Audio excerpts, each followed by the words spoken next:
यह है चींटी और कबूतर। चींटी और कबूतर की कहानी सुनाऊंगी मैं आज बच्चों को।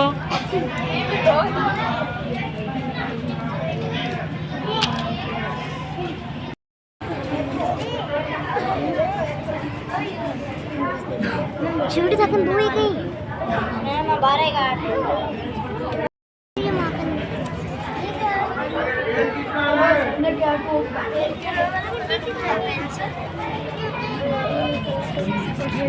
मैं दूरी का नहीं आया मैम कलर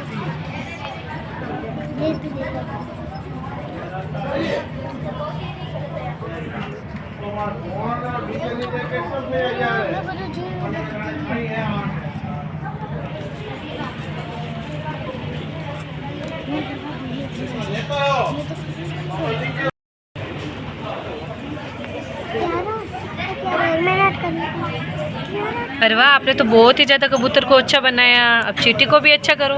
वाह, कबूतर को रंग बिरंगा बना दिया आप लोगों ने। अब चींटी को भी अच्छा करो। वेरी गुड, करते जाओ। हाँ, वेरी गुड। चींटी को अच्छा करो।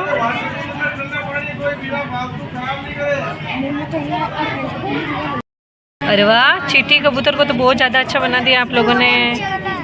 Very good, well done well done. बस हो गया।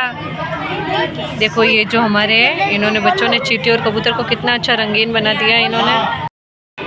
बच्चों मैं आज आपको ना ये चींटी और कबूतर देख रहे हो ना, मैं आज आपको ना इनकी एक कहानी सुनाऊंगी। भाई चींटी और कबूतर कैसे दोस्त। सुना आपको? सुनना चाहोगे?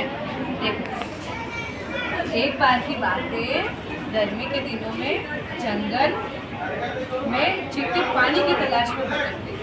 ठीक है, तो भाई जो गर्मी के दिन है ना, तो जंगल में ना एक चींटी थी, वो पानी के तलाश में ना भटक रही थी। फिर बहुत देर भटकने के बाद उसे एक नदी दिखाई दी। क्या दिखाई दी? नदी।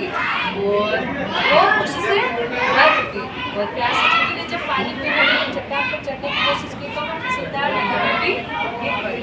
देखो, जब वो पानी पीने की कोशिश कर रही थी ना, वो क्या कर रही थी? एकदम से उस नदी के अंदर गिर गई। वो जो चींटी थी ना, वो नदी के अंदर गिर गई। फिर चींटी नदी में डूबने लगी। क्या करने लगी? वह पास में पेड़ पर बैठा कबूतर ये सब देखा। पास में पेड़ पर उसमें जो कबूतर बैठा था, ठीक है, तो वो ये सब बेटा घटना देख रहा था। जब चींटी पानी की तलाश में निकली थी, तो पानी के अंदर नदी के अंदर गिर गई और फिर कबूतर ने तुरंत एक पत्ता तोड़ा और उसे नदी में गिरा दिया। जो पेड़ का पत्ता होता है उसको तोड़ा और नदी के अंदर गिरा दिया। फिर क्या कि चींटी देखकर पत्ते पर चढ़ गई और बहकर पानी के किनारे पे बाहर आ गई। मतलब वो जो चींटी थी, जो पत्ता का पेड़ था, उसके ऊपर बैठ गई और वो तैरते तैरते तैरते तैरते नदी के किनारे पे आ गई, जिससे उसकी जान बच गई। चींटी थी, उसकी जान भी नहीं गई और उसकी जान भी बच गई।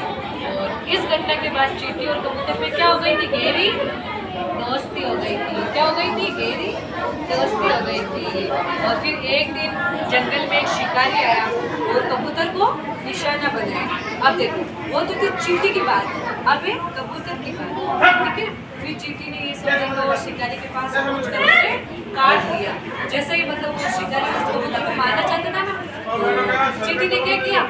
उस जो आदमी था ना शिकारी, उसको काट दिया और डर से कहराते हुए शिकारी के हाथ से बंदूक गिर गई। जो शिकारी के हाथ में बंदूक थी ना, वो बंदूक भी गिर गई और कबूतर बचकर उड़ गया। वो जो कबूतर था ना, वो बच गया। तो बचने के बाद में क्या किया उसने? वो उड़ गया। और जब शिकारी को पता चला तब कबूतर ने ना चींटी के पास आकर उसका धन्यवाद किया। मतलब जैसे कबूतर को पता चला, चींटी के पास धन्यवाद भी किया। मैं चालू ही इस तरह दोनों ने ना एक दूसरे की मदद की और उनकी दोस्ती और भी ज़्यादा मजबूत हो गई। अब इस कहानी से क्या शिक्षा मिलती है? कि भाई इस कहानी से हमें ये शिक्षा मिलती है कि जीवन में किए गए अच्छे कर्म कभी भी मतलब कर्म करते जाओ, उसका फल है जो मिलता जाएगा। और हमेशा अच्छे कर्म करते रहना चाहिए क्योंकि उनका फल हमेशा वापस आपके पास आके लौटता है। तो हमें क्या करना चाहिए? अच्छे कर्म करना चाहिए। अब